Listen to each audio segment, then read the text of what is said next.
Sore sobat, dimanapun Anda berada, masih bersama saya, Kang Guru. Saya akan menjelaskan video lanjutan dari video saya yang pertama tentang miskonsepsi hipnotis atau hipnosis ya. Sebelumnya saya jelaskan antara hipnotis sama hipnosis itu apa bedanya ya.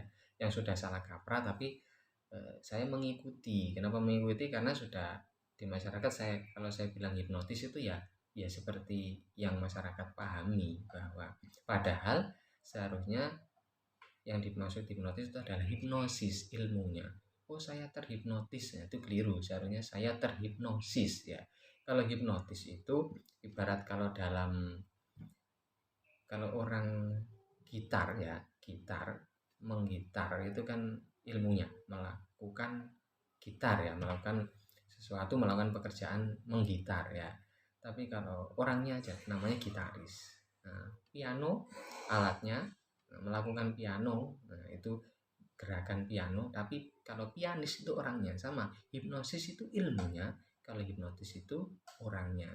Tapi sudah salah kaprah sehingga saya terkadang bilang hipnotis itu tidak cukup, tapi penghipnotis atau penghipnosis ya, supaya bisa dipahami. Nah, miskonsepsi selanjutnya pada video saya sebelumnya itu saya akan melanjutkan. Yang pertama, hipnosis itu tidak ilmiah, gaib atau mistis, sudah saya jelaskan ya. Yang kedua, hipnosis itu bisa menguasai siapapun, tidak semuanya benar itu ya, bisa dilihat. Yang ketiga, hipnosis itu membuat orang lain tidak ingat apa yang dia lakukan. Nah, apakah itu benar? Saya jawabnya tidak sepenuhnya benar. Nah, kenapa bilang tidak sepenuhnya benar? Kalau klien itu menginginkan dia untuk melupakan dan dia menyetujui, maka bisa lupa. Tapi ketika klien kita tawarkan penghipnotisnya menawarkan bahwa ini dilupakan ya, dan dia tidak mau, maka dia akan tetap mengingatnya, tidak lupa ya. Jadi tidak perlu khawatir Anda nanti lupa segalanya atau apapun, tidak. Selama Anda tidak menginginkannya, semua itu tidak bisa dilakukan oleh penghipnotis ya. Tidak usah khawatir dan tidak usah takut dengan hipnosis. Anda masih sadar sesadar-sadarnya. Kalau tidak sadar, maka Anda tidak bisa menjawabnya, tidak bisa meresponnya. Jadi apa yang dilakukan hipnotis atau penghipnosis itu, Anda masih bisa mendengarnya, Anda bisa merasakannya, Anda pun bisa menolaknya. Ya, tidak perlu khawatir di sini. Selanjutnya yang keempat, hipnosis bisa membuat orang berkata jujur. Nah, ini juga tidak benar. Tidak benar. Logikanya seperti ini. Kenapa di Departemen Kehakiman itu tidak ada tukang hipnotis ya di sana? Ada jaksa penuntut umum itu ya, pembela dan lain sebagainya. Kalau memang hipnotis bisa membuat orang berkata jujur, tidak perlu ada jaksa penuntut umum, tidak perlu hakim, terdakwa, tukang hipnotis, langsung terdakwanya di sidang datang. Anda korupsi berapa? Misalnya 5M, langsung bilang, Pak Hakim, 5M Pak Hakim, silakan dihukum sesuai aturannya. Nah, kenapa tidak dilakukan seperti itu? Karena hipnotis itu sama-sama antara klien dan penghipnotis harus sama-sama setuju ya, sama setuju, dan ada hubungan timbal balik, hubungan yang baik antara sama-sama mau. Kalau tidak mau, tidak bisa ya. Nah, seperti itu. Jadi koruptor ketika mau dihipnotis, tidak mungkin kan dia mau, nah, pasti tidak mau. Dan ketika dalam kondisi hipnotis pun, kondisi trance itu tidur hipnosis, klien tuh masih bisa berbohong.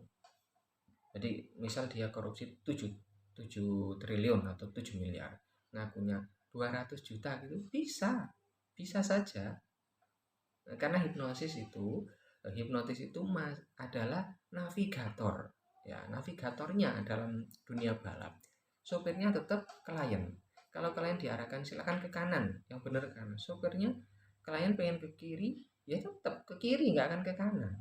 Nah, begitu. Jadi klien tetap mempunyai kuasa terhadap dirinya. Nah, tapi kalau dalam hipnoterapi untuk mengatasi keluhan penyakit, klien harus nurut.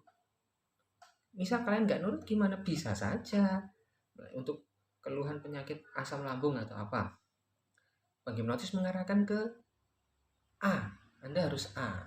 Tidak, saya B saja. Ya bisa, tapi kalian tidak sembuh. Terus apa untungnya kalau menolak? Nah, begitu. Jadi bisa dipahami ya, tidak bisa memaksa orang untuk berkata jujur.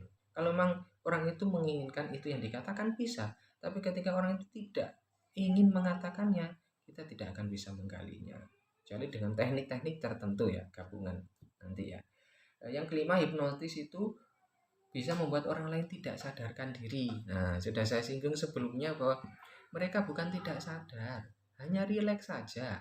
Kondisi masuk trance itu rileks saja, tapi mereka masih sadar sesadar-sadarnya. Klien masih sadar sesadar-sadarnya. Nah, kalau di TV-TV itu bagaimana? Kok ngomongnya ngelantur, ngomongnya ini ya. Di TV itu sudah bisa dikatakan tidak 100% murni. Kenapa tidak 100% murni? Ya tetap itu kondisi hipnosis. Iya, tetap itu kondisi hipnosis. Tapi sebelumnya itu sudah ada perjanjian bahwa eh, ini video ini akan dipertontonkan di stasiun televisi ini. Apakah bersedia? Nah, kalau bersedia pasti ada tanda tangan di situ. Ya, ada deal-dealan sebelumnya. Kalau nggak bersedia nggak mungkin ditampilkan. Nggak mungkin tampilkan, ngapain di syuting. Nah, seperti itu. Jadi nanti ini akan saya tampilkan ya. Ikuti saja apa yang saya katakan. Begitu. Setelah oke, deal-dealan, ya ada fee yang diberikan ke klien. Nah, jadi hiburan saja kan untuk rating TV ya. Untuk selanjutnya yang keenam, hipnosis dapat membuat orang lain mengikuti apa saja yang disugestikan. Nah, ini yang dikhawatirkan kadang. Nah, itu juga saya bilang tidak mutlak semuanya benar. Kenapa? Kalau klien mengikuti ya nurut. Tapi kalau klien masih punya kuasa dan tidak mau mengikuti, ini tidak akan bisa. Ya, tidak perlu khawatir, Anda masih sadar-sadarnya. Ya. Ketika masuk situ, Anda masih bisa menolaknya. Selanjutnya yang ketujuh adalah hipnosis itu ilmu yang berbahaya karena bisa membuat orang tidur selamanya. Nah, ini silakan cari di YouTube dimanapun orang yang terhipnotis terus nggak bisa bangun dan meninggal itu tidak ada. Kenapa? Ketika orang masuk kondisi hipnosis, ya hipnosis itu kan gelombang otaknya turun, Kalau kita sadar itu beta, ketika masuk kondisi hipnosis itu kita alfa. Setelah alfa turun lagi menjadi theta, turun lagi menjadi delta. Nah, nanti kalau sudah semakin turun itu masuk ke gelombang tidur alami. Jadi ketika orang terhipnosis misal tidak ada yang membangunkan, tidak usah khawatir. Ketika tidak dibangunkan oleh penghipnotisnya, terus dia kok tidur lama, dia itu sudah masuk tidur alami. Nanti dia akan bangun secara alami juga. Misal dia kebelet kepingin kamar mandi atau sudah tidurnya sudah cukup, ingin bangun, dia akan bangun dengan sendirinya tanpa dibangunkan oleh penghipnotis. Jadi tidak usah khawatir. Saya sering seperti itu ketika anak atau klien saya terapi. Tapi biasanya di sekolahan. Anak terapi itu suntuk atau apapun sini saya tidurkan. Ketika tidurkan saya ada panggilan, dipanggil siapa itu saya panggil terus saya tidurkan aja. Nanti ketika Anda sudah cukup dan merasa fresh, enteng, silakan Anda bangun sendiri dan rasakan perubahannya. Seperti itu. Jadi tidak usah khawatir, biasa saja. Dia akan bangun dengan sendirinya secara alami. Oke, itu yang bisa saya jelaskan dalam video kali ini tentang miskonsepsi hipnosis. Semoga Anda tercerahkan dan sudah tidak takut lagi dengan hipnosis yang katanya dalam tanda petik menakutkan, membahayakan dan lain sebagainya. Justru semakin Anda mendalami hipnosis, Anda akan semakin punya teknik dan keilmuan yang berbeda yang jarang mampu oleh orang lain, yang jarang diketahui oleh orang lain. Tetap semangat belajar hipnosis bersama saya. Salam dari saya, salam Kang Guru. Jumpa lagi di video selanjutnya. Oke, terima kasih.